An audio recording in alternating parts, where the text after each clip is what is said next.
नमस्कार दोस्तों। आज फिल्म रिलीज हुई है दे दे प्यार दे 2।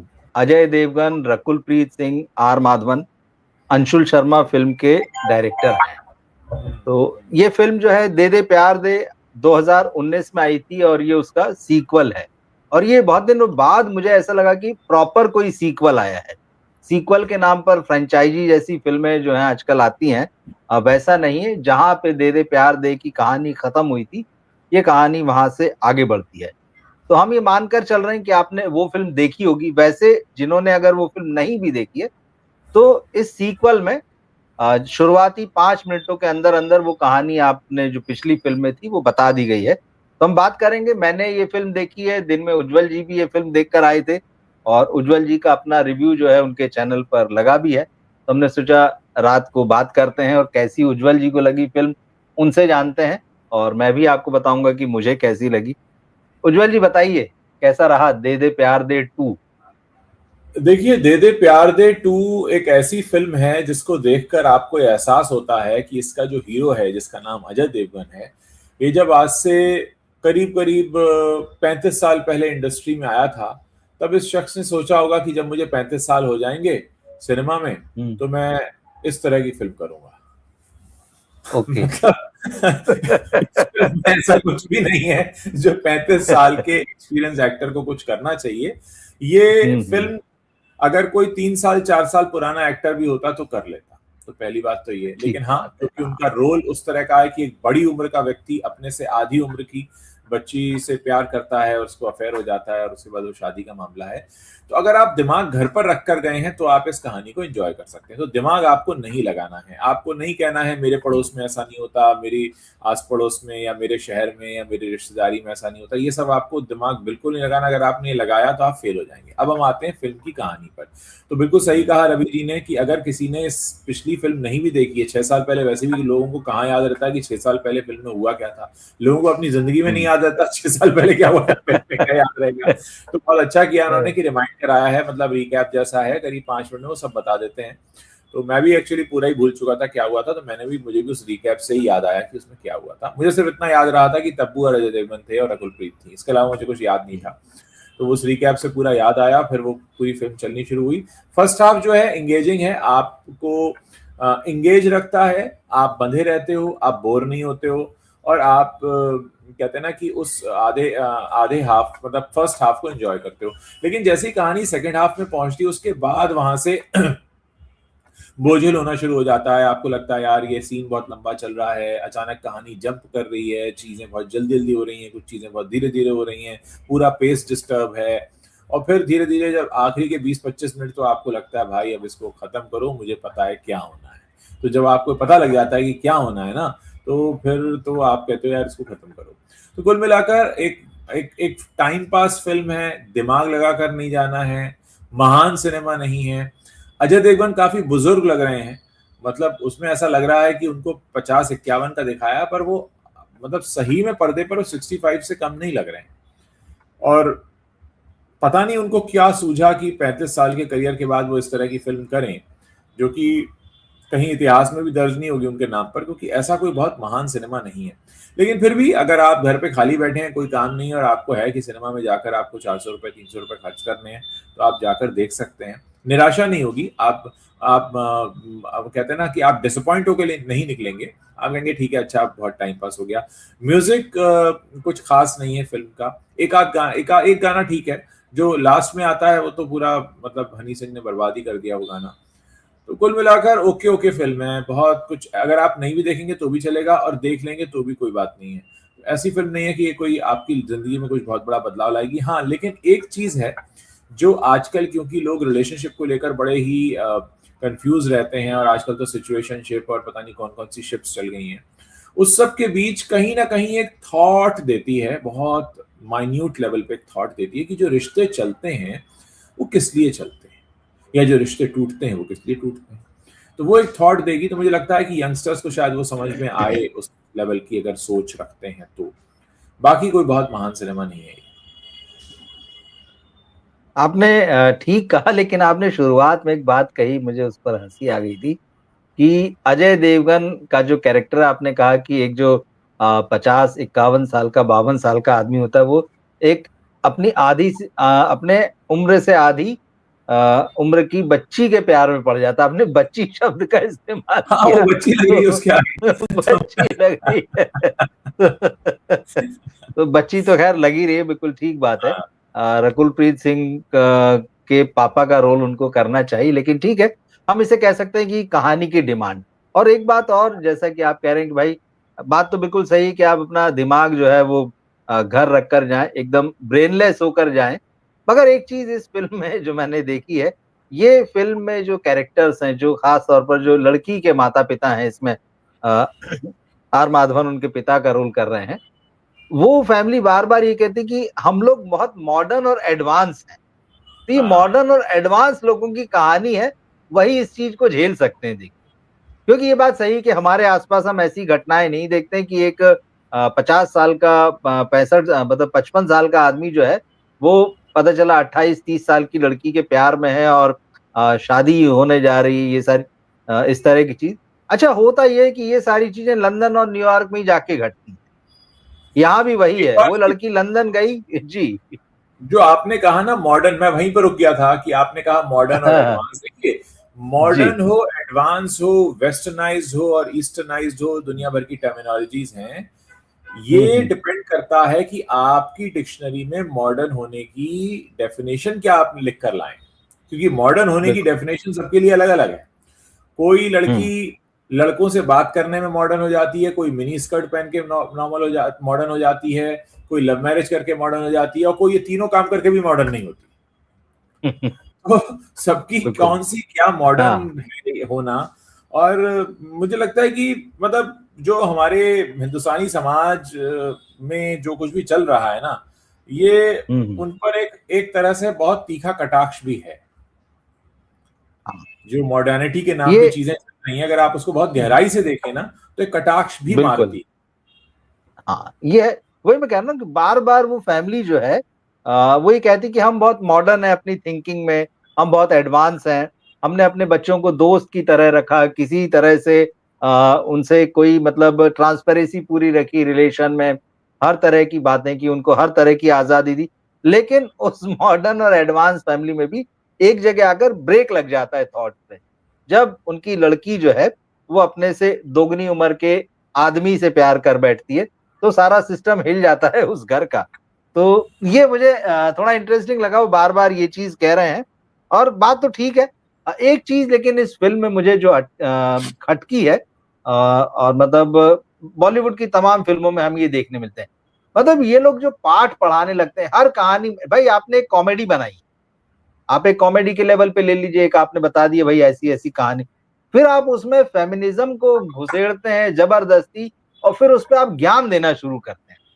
तो लगता है कि मतलब इसके अलावा कोई और चीज़ बची ही नहीं है। जैसे ही आप उसमें ज्ञान देना शुरू करते हैं तो आपकी फ़िल्म और आपकी कहानी जो है वो पटरी से उतर जाती है। आदमी को लगता देखिए। है एक अच्छा कि और हम ये ज्ञान लेने आए हैं आपसे। जी। आपने बहुत अच्छा जिक्र किया फेमिनिज्म, अब ये भी हुँ, उसी टर्मिनोलॉजी का हिस्सा है। आप फेमिनिज्म की बिल्कुल। बात कर रहे हैं महिलाओं को जागृत करने के लिए, उन्हें एम्पावर करने के लिए, या उन्हें उनकी कमजोरी का एहसास कराने के लिए, या उन्हें यह बताने के लिए कि आप कितने मायनों में पुरुषों से कम हैं या कितने मायनों में पुरुषों से ज्यादा हैं। व्यक्तिगत रूप से मेरा यह मानना है, महिलाएं न तो पुरुषों से ज्यादा हैं न पुरुषों से कम हैं। उनकी अपनी क्वालिटीज हैं और पुरुषों की अपनी क्वालिटीज हैं। पुरुषों को महिलाओं से कंपेयर करना मेरे हिसाब से बुद्धिमत्ता नहीं है, क्योंकि दोनों अलग अलग तरह की क्वालिटीज रखते हैं। बहुत से काम जो महिलाएं कर सकती हैं पुरुष नहीं कर पाते, और बहुत से काम जो पुरुष कर सकते हैं वो महिलाएं नहीं कर पाती। और हमें सब प्रकृति ने बनाया ही इस तरह से अलग अलग है। अब हम उसके नाम पर फेमिनिज्म का झंडा लेकर हम किसी भी चीज के ऊपर चढ़ जाएं बिना उसकी धरातल को समझे, तो फिर वही होता है जो फिर लोग मजाक का पात्र भी बन जाते हैं, कहीं एग्जैजरेट कर देते हैं। और मुझे लगता है कि ये फिल्म कई मायनों में, खासकर सेकंड हाफ में, तो बहुत भटकी हुई है।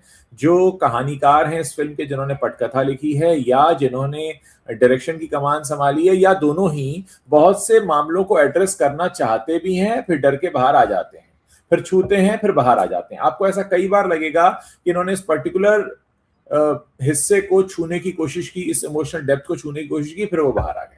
उन्होंने पूरी तरह से नहीं किया, उन्होंने बहुत ही एक एक अपनी सुविधाजनक रास्ता उन्होंने निकाल लिया है, जहां पर उन्हें लगा कि मम्मी पक्ष बदल लेती है तो आराम से मम्मी पक्ष बदल लेती है, क्यों बदलती हैं, कुछ कोई उसका लॉजिक नहीं है, और क्यों वो साथ दे रही थी उसका कोई लॉजिक नहीं है, मतलब कहीं कुछ नहीं है, बस ऐसा है कि हमने बना दिया और हमको ही लग रहा है कि ऐसा ही होता है, तो उसको देख लो, बस सवाल मत पूछना, ये पिक्चर ऐसी है। ये बात सही है। फर्स्ट हाफ में थोड़ा सा थॉट आपको डेयरिंग लगता है कि हाँ चलो एक थॉट आपने उठाया है, एक कहानी का सिरा आपने उठाया और ठीक है आप उसको आगे लेके बढ़ रहे हैं कि अब देखते हैं क्या होता है कि दुगनी उम्र का व्यक्ति जब उस लड़की के माँ बाप के सामने आएगा उनकी बेटी की उम्र से दोगुना, तो वो कैसे रिएक्ट करेंगे और यहाँ से कहानी कैसे आगे बढ़ेगी। वो जहां तक उनके मन में शंका आशंका रहती है, वो उसके बारे में एक तरीके से उसकी जासूसी करना शुरू करते हैं, उसकी खबरें निकालना शुरू करते हैं, उसका क्या पास रहा है, वहां तक तो ठीक है। लेकिन उसके बाद से वो बात एकदम ठीक है कि कहानी फिर एकदम फ्लैट हो जाती है। मतलब उसके बाद एकदम सारे फिल्मी फॉर्मूले ले आते हैं। मुझे लगता है यहाँ पे राइटर और डायरेक्टर जो है उनके दिमाग ने शायद काम करना बंद कर दिया कि अब इसे ले कहाँ जाए इस कहानी को। तो वो जो फिल्मी मसाले जो होते हैं कि भाई ठीक है लड़की जवान है तो उसकी उम्र का एक लड़का आ जाएगा, फिर पापा के साथ उसके इक्वेशन, मम्मी के साथ उसके इक्वेशन, उसके भाई भाभी भी बताए हैं। तो कुल मिला के वो जो फिल्मी ड्रामा रचने की कोशिश की उसने इस फिल्म को कमजोर कर दिया। मुझे फर्स्ट हाफ, अब जैसा आपको भी लगा, फर्स्ट हाफ मुझे इंटरेस्टिंग लगा और उस पॉइंट तक मुझे ठीक लगा कि हाँ अच्छा अब ये बात तो सही है, माँ बाप की जो चिंता उसमें झलक रही, भले ही वो कितने ही मॉडर्न हो, कितने ही एडवांस हो, लेकिन जैसे ही वहां से कहानी आगे बढ़ाने की बात आई तो राइटर और डायरेक्टर जो है इस फिल्म में फेल हो गए। और यहाँ पर जब मीजान जाफरी की एंट्री होती है और उनके पिता जावेद जाफरी भी दोनों एक फिल्म में साथ में नजर आ रहे हैं। जावेद जाफरी तो बहुत मजे हुए एक्टर हैं, बढ़िया कॉमेडियन रहे हैं, तो जैसा रोल उनके हिस्से आ सकता था वैसा दिया नहीं गया। और मीजान भी बहुत खास ढंग से जो है वो इम्प्रेस तो नहीं कर पाए इस फिल्म में। हालांकि वही है, उनको शुरुआत तो अच्छी मिली थी, संजय लीला भंसाली ने उनको अपने प्रोडक्शन से लॉन्च किया था। आई थिंक मलाल था उस फिल्म का नाम। तो शुरुआत अच्छी थी मगर उसके बाद उनको कोई खास चांस नहीं मिले। इस फिल्म में आए जरूर हैं और अजय देवगन के अपोजिट खड़े हुए हैं एक तरीके से, जिसे रकीब कहते हैं कि भाई अजय देवगन जिस लड़की से प्यार कर रहा है वो उसी को रिझाने की कोशिश करते नजर आते हैं यहाँ पर। फिर भी वो बात बनी नहीं उनसे, तो ठीक है। बाकी जो एक्टर्स का काम है वो सब भी ठीक है। म्यूजिक का पक्ष जो है इस फिल्म का वाकई कमजोर है और आखिरी गाना देखकर मुझे सचमुच दुख हुआ इसमें, झूम बराबर झूम शराबी। मतलब जिस तरह से उस गाने को खराब किया और उसमें फिर जिस तरह से रकुल प्रीत सिंह को दिखाया है, जैसे अब कहने को तो आप साड़ी पहना देते हैं मगर साड़ी को आप पहनाते कैसे हैं और उसके बाद उसमें कैसी अदाएं होती है, कैमरा उसको किस किस एंगल से दिखाता है उसके बाद हीरोइन को, वो बड़ा चीप और बड़ा सस्तापन लगता है। मतलब आप मान लीजिए कि उस फिल्म के खत्म होने के बाद इस गाने का क्या मतलब बचता है कि आप हनी सिंह को ले आइए और अजय देवगन भी डांस कर रहे हैं और हीरोइन को एक अजीब ही ढंग से आप दिखा रहे अपना हैं। स्तर बताया तो है फिल्मकार ने उस गाने से, अपना स्तर बताया है, और हनी सिंह ने भी अपना स्तर हाँ बताया कि वो किस स्तर से हैं। तो हर व्यक्ति अपनी छाप बिल्कुल तो बिल्कुल। छोड़ता ही है, जब काम करता है तो उसमें आखिरी में सिग्नेचर होते हैं, तो ये लास्ट में सिग्नेचर किए कि देखो हम ये, हाँ हमारा स्तर ये है। बिल्कुल अब बिल्कुल। वाकई मुझे हनी तो सिंह को देखकर लगा कि हम्म मैं उस गाने को क्यों देखूंगा, क्यों हम्म, सुनूंगा, और क्यों ही उसे सराहूंगा। हम्म, और हनी सिंह का मुझे लगता है जमाना बहुत पहले जा चुका है एक्चुअली। जा बहुत चुका मतलब है, अब वो मैं बहुत ही वेटरन हो गए हैं। हाँ चाहूंगा इस बात को कि हनी सिंह का टाइम अब जा चुका है। प्लीज, जिनका टाइम जा चुका है उनको पकड़ पकड़ के लाकर उनके बालों को रंग कर हमारे ऊपर मत थोपिए, नया लेकर आइए। सही सही। इतना हनी इतना सिंह फॉर की ग्रांटेड मत लीजिए हिंदुस्तान की जनता को, इतना फॉर ग्रांटेड मत लीजिए। चुनाव के नतीजे भले ही कुछ भी कह रहे हो, लेकिन कम से कम कुछ लोग हैं जो इस देश में कुछ बेहतर समझ रखते हैं।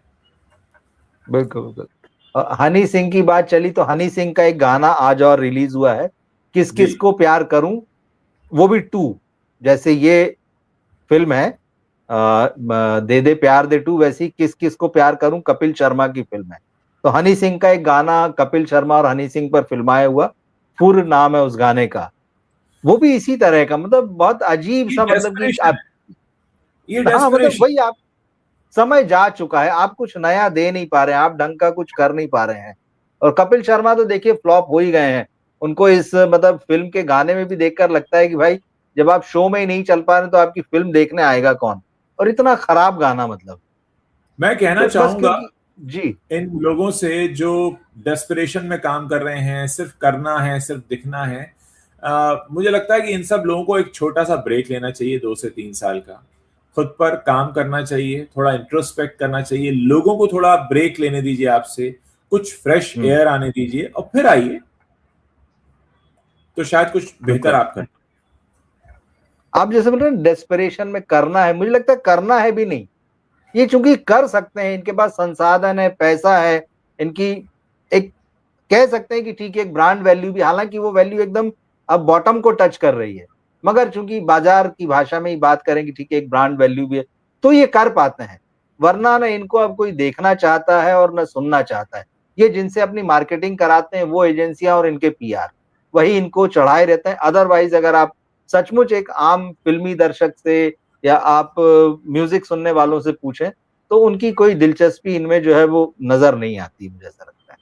बिल्कुल सही कहा आपने, बिल्कुल सही कहा, मैं सहमत हूं उससे। जी। तो यही आज ये फिल्म रिलीज हुई थी तो मैं कहा चलिए आपसे बात करें, और मैं देर से देख पाया, आपने दिन में देख आपको ली थी ये कैसी लगी? फिल्म। मुझे तो मतलब वही बात है, अगर फाइनल वर्डिक्ट की अगर हम बात करें तो ठीक है, हाँ टाइम पास है आपके पास, अगर खाली समय है, पैसा हाँ है, हाँ मतलब ठीक है चलो, अब आपको मतलब 500 रुपए का टिकट और खर्चा करना ही है आपको, तो आप कर दीजिए, ठीक है आप 2 लोग चले जाइए, है ना, 1000-1200 रुपए जो है, 1500 रुपए खर्च कराइए। आपको लगता है आपके पास बहुत सारा समय है और महंगाई के इस दौर में भी आप वो अफोर्ड कर सकते हैं, तो चले जाइए। मिलने वाला कुछ नहीं है, ये एक पक्की बात है। मतलब ठीक है वो 2 से ढाई घंटे के बीच का एक एंटरटेनमेंट है आपके लिए, अगर आप इसको एंटरटेनमेंट मानते हैं तो। लेकिन ऐसा नहीं है बस वही कि आपने देखा और फिर आप वैसे ही खाली-खाली बाहर चले आइए, आप लेके कुछ नहीं आएँगे वहाँ से। तो दिमाग बाहर छोड़ जाइए, अंदर बैठिए बगैर दिमाग के, और अंदर से खाली-खाली उठकर आप चले आइए। तो ऐसा विशेष नहीं, और जिन्होंने नहीं देखी, अगर मान लीजिए पहले जो दे दे प्यार दे आई थी, तो उनको ठीक है, भले ही शॉर्ट में कहानी बता दी गई है, पर बहुत सारी चीज़ें फिर भी मिसिंग होती हैं। वो जो एक पूरी कहानी का असर होता है, वो साथ में तो नहीं आता है, तो उनको शायद उतना मज़ा नहीं आएगा। जिन्होंने देखी होगी फिर भी वो थोड़ा बहुत तो कनेक्ट कर पाएँगे। मैं कहना चाहूंगा यहाँ पे कि जैसे बॉलीवुड के लोग फिल्में बनाने में दिमाग का इस्तेमाल नहीं करते हैं, ऐसे ही वो चाहते हैं कि आप फिल्में देखने में भी दिमाग का इस्तेमाल ना करें। मतलब दिमाग और बिल्कुल। बॉलीवुड का 36 का आंकड़ा है, आप उसे अपने घर पे रख के जाएं, आप बिना दिमाग के जाएं, सिर्फ देखें और घर आ जाएं वापस। बस इतना बिल्कुल। भर है आजकल बॉलीवुड फिल्मों का हिसाब। बिल्कुल। और लगभग सभी फ़िल्में इसी तरह की आ रही हैं। ऐसा कोई आप किसी ख़ास फ़िल्म को आप, बहुत रेयर होता है कि आप किसी फ़िल्म को आप रिकमेंड करें, और जिन हाँ, फ़िल्मों को रिकमेंड करते हैं वो चलती नहीं है। पिछले हमने हमने हमने हक की बात की थी और वाक़ई देखने जैसी फ़िल्म है। लेकिन उस फ़िल्म को लोग देखने नहीं गए और वो तो फ्लॉप हो चुकी है। तो ये ठीक है, अब देखते हक हैं के आगे हक क्या की बात होगा। लेकिन हाँ, किसी ने हाँ, समझी नहीं। हाँ, हाँ। क्या चीज़ कही आपने? मैंने कहा हक के हक की बात कही थी पर किसी ने समझी नहीं। हाँ, हाँ, बिल्कुल, बिल्कुल ठीक बात है। तो ठीक है, देखिए दर्शकों का अपना फैसला है। अब फाइनली वही है ना, सिनेमा की इमेज हमारे यहाँ यही है कि भाई वो हमको एंटरटेनमेंट चाहिए उससे। बाकी हम उससे शायद कुछ भी नहीं चाहते, हालाँकि कहते ज़रूर हैं कि कुछ मिलना चाहिए, सिनेमा को भी कुछ जो है एक्टिव रोल इस सोसाइटी में और इस कंट्री में निभाना चाहिए। मगर शायद यहाँ ये सिर्फ़ कहने भर की बात है। एक उदाहरण देना चाहूंगा। हमारे देश जी, में एक बहुत बड़े भजन सम्राट हैं। वो भजन जी। सम्राट साहब जो है बहुत अच्छी गजल भी गाते हैं, लेकिन अगर वो गजल सुनाने जाए उनसे गजल को सुनता नहीं। आप भजन ही सुनाइए, मार्का हो जाता है। बॉलीवुड है, मसाला ही बनाएगा। अरे यार तुम क्यों इतनी अकल की दिमाग की बातें कर रहे हो? तो सही है। मार्का लग गया है। साउथ के साथ एक अलग तरह की एक्सपेक्टेशन है, बिल्कुल। बाहर की हॉलीवुड फिल्मों से हमारी एक अलग तरह की एक्सपेक्टेशन है। तो हमने ना लगा दिया है बस माथे पे तिलक कि भैया तुम्हारा मार्का ये है, आज के बाद अकल की बात मत करना। अच्छा, इसमें इनकी भी कोई गलती नहीं है जनता की। ये साल भर इतनी बिना दिमाग बिल्कुल। की फिल्म बनाते हैं कि अगर 100 फिल्मों में से 98 में दिमाग नहीं लगा रहे तो अगर 2 में लगाते हैं तो ये इसमें भी क्या जरूरत थी। ये भी ऐसे ही ले आते हैं, क्योंकि हमारे पास आते ही उस तरह से हैं। तो शहर में दुकानें होती है ना कि जहां एक जगह वहां बहुत महंगा सामान मिलता है और एक जहां बहुत हाँ, सस्ता सामान मिलता है। तो सस्ता वाला कभी महंगा बेच ही नहीं पाता, बेचारा महंगा वाला कभी सस्ता नहीं बेच पाता। ये मामला ये फिक्स हो गई ये चीजें, बात तो एकदम ठीक है। दरअसल बॉलीवुड को बहुत मेहनत करना पड़ेगी, मुझे ऐसा लगता है। अब दर्शकों को वापस जीतने के लिए, वापस जी। थिएटर में लाने के लिए, दर्शकों का जो भरोसा है वो हासिल करने के लिए, क्योंकि हाँ, हाँ। इन सब बातों से नतीजा यही निकलता है कि बॉलीवुड पर लोगों का भरोसा उठ चुका है। यही हो गया है कि आप जो बनाते हैं वो उसमें इसी तरह का कचरा कूड़ा होता है। आप अच्छा सिनेमा नहीं बना सकते हैं, और अच्छा सिनेमा बनाते हैं तो वो देखने नहीं आते, उनको लगता है कि यार ये क्या ले आए। तो अब उन्होंने आपसे जिस तरह की उम्मीद पाल ली है ना, एक खराब ढंग से बहुत चालू किस्म के सिनेमा की, वो आपसे वही देखते हैं। इसको बदलने के लिए, क्योंकि जिस तरह से सिनेमा पूरी दुनिया में बदल रहा है, और जिस तरह हाँ, से हम अपने यहीं की बात कर लीजिए, रीजनल सिनेमा जिस तरह से बदल रहा है, अगर ये उस तरह से खुद को नहीं बदल पाते हैं, तो इनके हाँ, लिए हाँ। सर्वाइव करना बहुत मुश्किल होगा। क्योंकि दर्शकों बिल्कुल। के लिए तो सारे रास्ते, सारी विंडोज़ खुल चुकी हैं। क्यों हाँ। देखेंगे आपको? सबसे बड़ा सवाल ये, तो ये है। चलिए उज्ज्वल मतलब जी, अच्छी जी। आखिरी दिन है बस ये हाँ, बॉलीवुड बस, के बस। बहुत दर्शक जा रहे हैं। जा रहे हैं, बिल्कुल खिसक रहे हैं, बिल्कुल एकदम मुट्ठी में बंद रेत की तरह जो है फिसल रहे हैं, और वो दूसरे ऑप्शन है ना, सबसे पहले नहीं थे लेकिन अब तो बहुत ज़बरदस्त रूप में है। तो देखते हैं, हम अपने दर्शकों से उम्मीद करेंगे कि उन्होंने अगर ये फ़िल्म देखी हो, दे दे प्यार दे 2, तो ज़रूर लिख के बताएँ कि उन्हें कैसी लगी ये फ़िल्म, या फिर हमारी ये बातचीत सुनने के बाद क्या उनका ये मन हो रहा है कि इस फ़िल्म को देखने जाएँ थिएटर में, या नहीं हाँ, हो रहा है, वो इन बातों को सुनकर ही संतुष्ट हैं, हाँ। एक तरीके से हम कह सकते हैं। बिल्कुल, तो हम बिल्कुल। मिलेंगे फिर, और इस फ़िल्म का क्या कैसा बॉक्स ऑफिस रहता है, क्या हमको सरप्राइज़ करेगा, या जैसी हम उम्मीद कर रहे हैं ये हाँ, उसी तरह से 3-4 दिनों में नतीजे आएँगे, तो ज़रूरी लगा तो फिर हम उस पर भी बात करेंगे। वरना फिर हम किसी और लाइव में और किसी और वीडियो में आपसे फिर मुलाकात करेंगे। बिल्कुल, उज्ज्वल जी, बिल्कुल। बहुत-बहुत धन्यवाद। थैंक यू, मिलते हैं फिर हम। Thank you, thank you. Thank you. Good night. Good night. Good night.